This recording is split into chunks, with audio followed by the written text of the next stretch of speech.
comer, cada uno se adelantaba a tomar su propia cena. Dicho de otro modo, al parecer, habían ciertos favoritismos, habían ciertos platos que eran como manjares para algunos, y los pobres, lo cual también se hace la reprensión, porque al parecer cuando los pobres llegaban, ya no había pan para ellos, ya no había vino para ellos, y ¡oh! ¡Qué lástima! No hay pan para ustedes, no hay vino, cuánto lo siento, lo lamento mucho. Así de clara tenían la cena del Señor. Entonces ellos, al parecer, tenían ciertas preferencias y esta cena de amor no reflejaba tanto amor. Había sus preferencias, tenían sus favoritos y eso indignaba al apóstol Pablo, porque no correspondía al juicio maravilloso, o mejor dicho, al sacrificio maravilloso y precioso hecho por el Señor Jesucristo, y quien nunca hizo excepción de personas de nadie. Dice también que unos estaban hambrientos. ¿Esto qué significaba? Bueno, al parecer habían algunos que decían, bueno, no he comido todo el día, qué oportunidad, tremendo chance tengo, se va a hacer la cena del Señor, es momento de matar el hambre. Aquí llegó la idea que ellos tenían. Es como que, bueno, aquí llegó el momento, pues este es el día, esto es lo que yo necesitaba para resolver el día. Estaban alejados de la ceremonia, estaban más pendientes de matar el hambre, que realmente del significado del cuerpo partido y la sangre derramada. Y no podía faltar los que se embriagaban, los que de alguna manera no solo pisoteaban la memoria del Señor con todo lo que estaban haciendo, sino que excedían, y estos excesos los llevaban a un punto de emborracharse, de quedar sin sentido, y tremendas borracheras agarraban en estas reuniones que ellos llamaban la cena del Señor. Y claro que fueron corregidos por eso. Ahora, ¿cuál fue la corrección? El apóstol Pablo les dijo que cualquiera que comiera este pan o bebiera esta copa del Señor indignamente será culpado del cuerpo y de la sangre del Señor. ¿Qué significa ser culpado del cuerpo y de la sangre del Señor? Aquí la figura es ser indignos del sacrificio. Lo que significa es que el Señor Jesucristo hizo todas estas cosas, ordenó que se hiciera algo que ellos no estaban haciendo, entonces ellos eran indignos, no tenían la dignidad suficiente, por lo tanto ellos creían que estaban haciendo la cena del Señor. Mucha gente va a hacer la cena del Señor y está totalmente decidida a no perdonar a un hermano. Mucha gente va a ir a la cena del Señor y está creyendo que hay que hacer una cena del Señor para Él, como para que no se junte con la gente que le desagrada. Mucha gente va a ir a hacer la cena del Señor y aún teniendo en sus corazones celos, envidias y toda una cantidad de cosas que el Señor aborrece, aún irán a la cena del Señor de esa manera. Y es entonces cuando el apóstol Pablo dice que cualquiera que comiere este pan y bebiera esta copa del Señor indignamente será culpado. Aquí el asunto de la culpa es el ser indigno, será indigno del cuerpo y del sacrificio que hizo el Señor Jesucristo.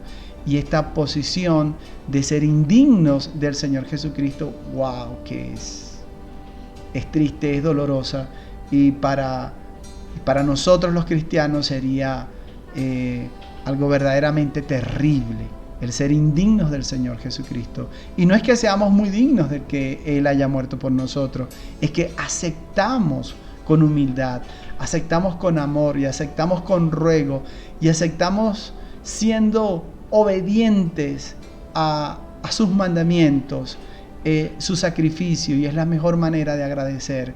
Sin embargo, creo que van a haber personas que aún así no van a recapacitar. Ocurrió en la iglesia de Corinto. Pruébese cada uno a sí mismo y coma así del pan y beba de la copa. Esto es muy poderoso porque la Escritura dice, pruébese cada uno a sí mismo, hágase un autoexamen. Cuando usted está yendo a la cena del Señor, usted realmente está entendiendo lo que el Señor Jesucristo hizo. Usted está dando gritos a voces diciendo, yo soy de Él y le pertenezco. usted está caminando en sus caminos. Usted no es algo que otro tiene que analizar por usted, es algo que usted debe analizar por sí mismo, y según la conclusión que usted llegue, entonces coma para sí del pan y beba de la copa. Mire que la ordenanza no es que no beba y que no coma, no, es que lo haga, pero que lo haga dignamente. Porque el que come y bebe indignamente sin discernir el cuerpo del Señor, juicio come y bebe para sí. Dicho de otra manera, condena trae para sí mismo. Si usted va a la cena del Señor y yo voy a la cena del Señor, y nuestra obligación es cargar nuestra cruz, nuestra obligación es predicar el Evangelio, nuestra obligación es perdonar y amar a los hermanos, nuestra obligación es servir al Señor, nuestra obligación es vaciar nuestro corazón del mundo y llenarlo de Él. Y si usted va a la cena del Señor y usted va en sus términos y no en los términos del Señor, entonces juicio come y bebe para sí. Ahora, ¿cuáles eran las consecuencias que estaba sufriendo la iglesia corintia producto a este comportamiento? El apóstol Pablo aclara y dice: por lo cual hay muchos enfermos y debilitados, y muchos duermen. Esta palabra duermen es para referirse a que están muertos. Muchos han muerto. Ahora, esto es bien delicado, porque en ningún momento dice que Dios los enfermó, ni dice que Dios los mató, pero sí dice que hay una relación entre lo indigno que se han portado con la obra del Señor Jesucristo. Ellos han mancillado, pisoteado la obra del Señor Jesucristo, y hay una relación entre eso y lo enferma que está la iglesia, y la razón por la que muchos han muerto. Esa palabra muchos enfermos y muchos muertos da la referencia a que del grupo que era, una gran cantidad había muerto. Ellos año tras año, cena tras cena del Señor, insistían en comerla indignamente, insistían en hacerlo bajo sus términos, y no bajo el término establecido por el Señor Jesucristo, sino que la consecuencia directa de ese comportamiento era que muchos de ellos estaban enfermos. Y esta palabra enfermo no eran resfriados, sino que habían enfermedades horrendas, enfermedades muy feas que estaba padeciendo la iglesia, y no era imposible ser sanados. Era imposible que el Señor entrara, y muchos estaban muriendo prematuramente. Y esto al parecer no se podía detener. Las consecuencias eran nefastas, las consecuencias eran terribles, y por eso el apóstol Pablo estaba allí de parte de Dios, para corregir esa situación, porque Dios quería volverlos a ellos. Y no me quiero ir muy lejos, pero si uno dice que los judíos eran rebeldes, wow, ya la iglesia de Dios ya se estaba comportando rebelde. Era tan igual como ir y hacer un becerro y adorarlo en medio de la cena del Señor. Nuestros pecados son ese becerro y están con nosotros, y allí están, y queremos mezclar nuestra idolatría al error, queremos mezclarla con la santidad de la cena del Señor. Pero les voy a decir algo: Dios no va a permitir que el Señor Jesucristo sea mancillado por ninguno de nosotros, ni por nadie, nunca más. Dios no va a permitir que el Señor Jesucristo sea escupido, sea boicoteado, sea tratado infame, ni por nosotros ni por nadie. Y esto lo digo con toda propiedad. Créanme, ya ese momento pasó. El momento de escupir y pisotear al Hijo de Dios, al Santo, al poderoso, al que se sentaría a la diestra de Dios, ya pasó. Eso ya no va a volver a ocurrir. Así que no crea usted que usted pudiera, o yo pudiera, pisotear, mancillar el nombre de nuestro Señor Jesucristo, su memoria, su obra, y creer que vamos a salir ilesos de esa situación, porque eso no va a pasar. Entonces el Señor nos llama a un llamamiento fiel. Y esta es una forma amorosa de corregirnos. Y es una forma amorosa de ponerle un alto a lo que estaba ocurriendo y a lo que iba a ocurrir en el futuro. Y por eso esta corrección quedó marcada aquí, para que nunca más hiciésemos estas cosas. Y ayer, como hoy, la reflexión es la misma. Si pues nos examinásemos a nosotros mismos, no seríamos juzgados. Mas siendo juzgados, somos castigados por el Señor. Y esa palabra castigado es reprendido, porque el Señor a quien ama reprende. Para que no seamos condenados con el mundo, para que no tengamos un juicio terrible al final. ¿Ven cuánto amor expresa Dios? A pesar de que los corintios estaban cometiendo barbaridades en contra de la memoria del Señor Jesucristo, porque era contra Jesucristo, era contra su Hijo, no era contra el hermano que ellos odiaban, no era contra los pobres que ellos dejaban sin comer, no era contra el desorden que tenían, ni con las borracheras, ni con lo que hacían, era contra Cristo directamente. Y a pesar de que ellos estaban yendo en contra de las ordenanzas del Señor Jesucristo, Dios es un Dios amoroso y Dios los quiere corregir. Y también nos quiere corregir a nosotros. Por si se nos ocurriese, por alguna razón, y Dios no lo permita, comportarnos de esta manera. Entonces el Señor les corrige y les dice, les hace saber que Él no quiere que seamos condenados con el mundo.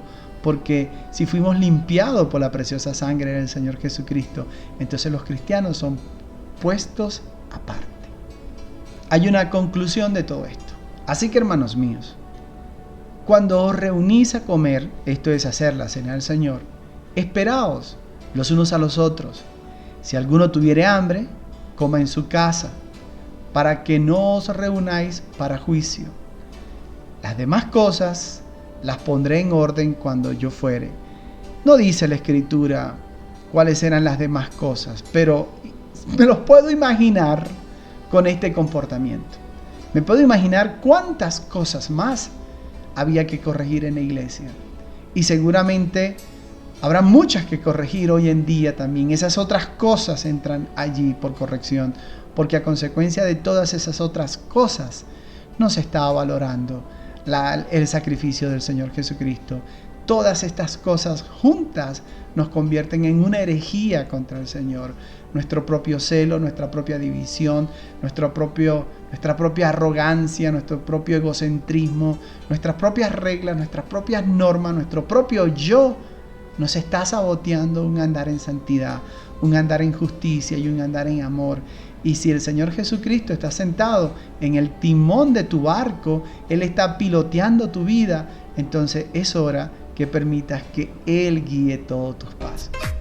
Quiero concluir diciendo, en ningún momento escuchamos al apóstol Pablo decir que no se hiciera la cena del Señor, como algunos han dicho, entonces no se haga. No es que no se haga, hágase bien. Entienda, iglesia, entiende, no es que no se haga, es un mandamiento, haced esto en memoria de mí. Entonces, si lo estamos haciendo mal, lo correcto es hacerlo bien. Si me oyes, iglesia, no basta con decir, bueno, entonces para que no tengamos juicio del Señor, entonces mejor no hagamos nada. No. Esa no es la salida, porque eso te pone en una posición de desobediencia. Él dijo, haced esto. Y si Él dijo que lo hiciéramos, lo contrario a eso es no hacerlo. Entonces hagámoslo, pero hagámoslo bien. Otra cosa que no podemos hacer es negarle a los hermanos asistir a la cena del Señor. Los hermanos deben ser restaurados, deben ser corregidos, deben ser amados al punto de que ellos puedan reflexionar sobre su error, sobre su pecado y vuelvan a la comunión cristiana y vuelvan a formar parte del cuerpo independientemente de su error, independientemente de su alejamiento o la razón por la que se alejó o las razones que tuvieran para hacer lo que hicieron. Nunca se le dice en una corrección a un hermano que no vaya a la cena del Señor. Por el contrario, ve a la cena del Señor, pero hazlo bien. Haz la cena del Señor, pero hazla bien. Y Él quiere que hagamos esto en memoria de Él, que recordemos que Él fue a la cruz por nosotros, que recordemos que no merecíamos este Salvador, pero lo tuvimos, que recordemos que su cuerpo partido y cada latigazo que recibió yo lo merecía, no Él. Aún así Él puso su espalda por mí, Él fue un buen sustituto. Y cada vez que nosotros vamos a la cena del Señor, reafirmamos este pacto. Reafirmamos este pacto. Cada vez que lo hacemos, tantas veces como lo hagamos al año o a los años o las veces que sean necesarias hacer la cena del Señor, conmemoramos lo que el Señor Jesucristo hizo por todos nosotros. Conmemoramos su triunfo al ser resucitado y su sacrificio al ser puesto en la cruz. Y cada vez que vamos a la cena del Señor estamos diciendo que amamos su sacrificio, le estamos diciendo que amamos su valentía, que amamos cuánta cosa haya hecho por nosotros y que amamos a Dios por encima de todas las cosas, por haber provisto un Salvador tan hermoso, tan maravilloso y tan fantástico para nosotros. Cuando vas a la cena del Señor estás diciendo que Él es hermoso para ti. Cuando vas a la cena del Señor estás diciendo que harás esto hasta su venida. Cuando vas a la cena del Señor de manera correcta, estás comprometiéndote con el Señor, estás aceptando su sacrificio como valedero en tu vida. Cuando vas a la cena del Señor, estás honrando su memoria. Cuando vas a la cena del Señor, estás testificando, eres testigo de que Él hizo esta salvación por ti. Cuando vas a la cena del Señor, estás diciendo que Él es bendito. Estás diciendo que Él tuvo una concepción milagrosa, que Él es el Hijo del Dios. Cuando vas a la cena del Señor, estás diciendo que Él fue a la cruz por ti, que Él es tu sustituto. Cuando vas a la cruz, estás diciendo que Él resucitó, que Él se sentó a la diestra de Dios. Cuando vas a la cena del Señor, estás diciendo que su obra fue perfecta.